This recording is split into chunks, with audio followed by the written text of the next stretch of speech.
Okay, hello everyone. Today we are here in Microsoft Flight Simulator 2020 in the Diamond DA40NG. We have a 63 nautical mile flight from Sierra Mike Oscar, Santa Monica Municipal to Lima 70 Agua Dulce. We'll be streaming live ATC from live ATCnet for this flight and flying with the same custom livery that we flew in our last video. I will put the link so that you too can enjoy that livery. So let's hop into the pilot seat and get started.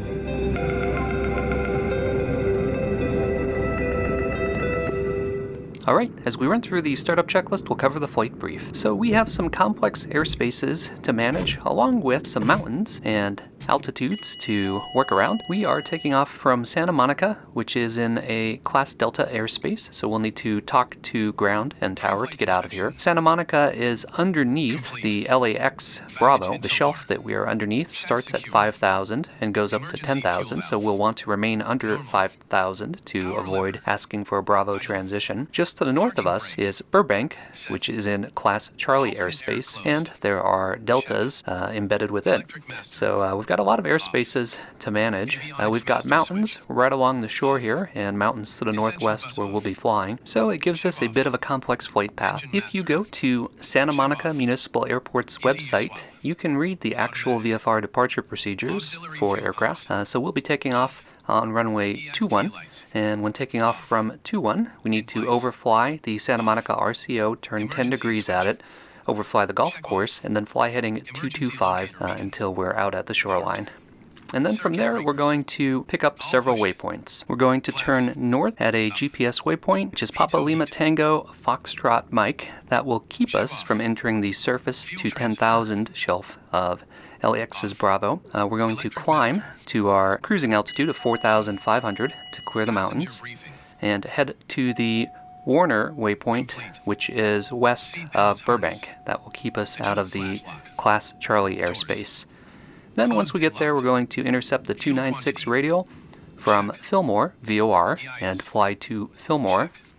And then from Fillmore, we're going to Saugs waypoint, and from Saugs, then fly heading 075 to Agua Dulce. Agua Dulce has a nearby historic landmark, which is the Vasquez Rocks. If you are a sci-fi nerd like me and you loved the 1960s Star Trek series, you will recognize it. There's a very famous fight that Captain Kirk has with a Gorn, where he runs up these slanted rocks and throws rocks at the Gorn and throws a big boulder up at him. If you remember Bill and Ted in the second movie, they run up the same rocks in the movie, and it's been in countless other TV shows, so we've got to fly over them. So we're going to do a little detour before we land at Agua Dulce to overfly the Vasquez Rock, so be sure to look out for those in the video montage.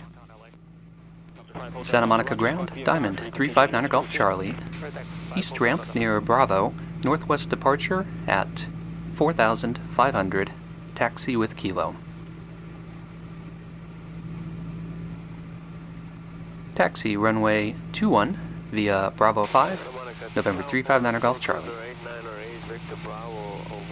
Alright, if you are flying VFR, Class D airports usually do not assign you a transponder code unless you ask for flight following, because there's no one to hand you off to. There's no outer departure ring or approach ring. Their airspace ends at 2,700, and the Bravo airspace starts at 5,000, so they are not interacting with the Bravo at all. It's on me to remain clear of the Bravo airspace or to request a Bravo transition from the Bravo airspace controller. We are operating within the 30 nautical mile Mode C Vale of Los Angeles. That means that even though we'll be squawking VFR, we do have to have a Mode C transponder that reports our altitude. So we will be operating in Mode C for a transponder. If I were flying with live ATC, I would definitely request flight following for this flight. It would just make things a lot easier. I have a lot of airspaces to keep clear of, and by having flight following, it would make it much easier if I need to do a transition of the Class Charlie to the north, for instance, instead of avoiding it. So in this case, we are flying with offline ATC, so I'm just going to avoid the airspaces with my navigation. Bravo 5 for right turn departure. 579 Whiskey Santa Monica Tower, roger. Santa Monica Tower 9 Whiskey. I want to advise the plane on short final that there's a bird kind of hovering right on the approach end. Santa Monica Tower, November 359 Golf Charlie, holding short, runway 21. Hovering around the approach and of runway 21. Cleared for takeoff, runway 21. On departure, left 10 degrees over Santa Monica VOR, right 225 degrees, November 359 Golf Charlie.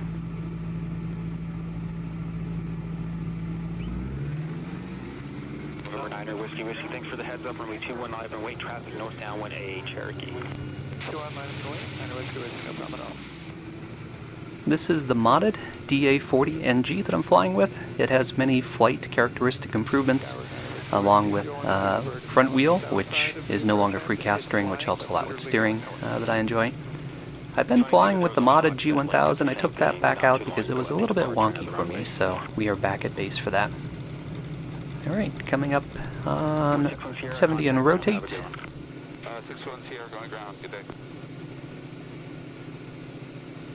Alright, that was good. Took off nice and smooth. Whiskey, runway 21, clear for takeoff. Holding center line well. Clear for takeoff, Cherokee 7 Victor Bravo, runway 21, clear to land. Clear to land, 7 Victor Bravo. November 8 Victor Bravo, here number 2 following a Cherokee, 1 mile right base, runway 21, clear to land.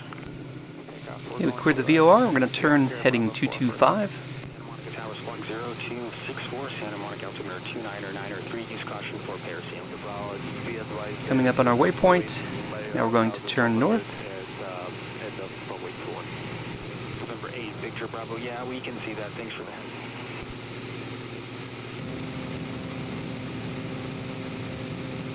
And we really needed this spacing to give us a little bit of time to climb to clear the mountains.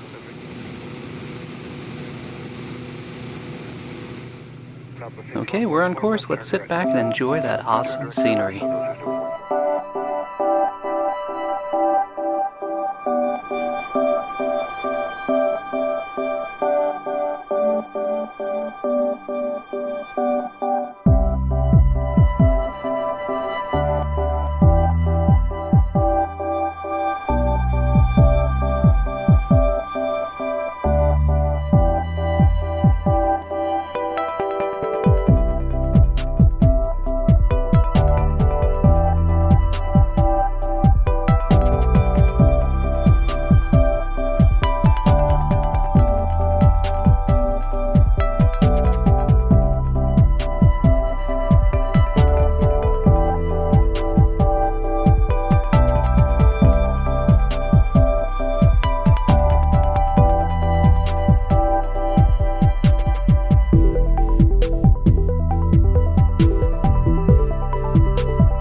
Alright, that scenery was beautiful. It makes me want to live in Santa Monica.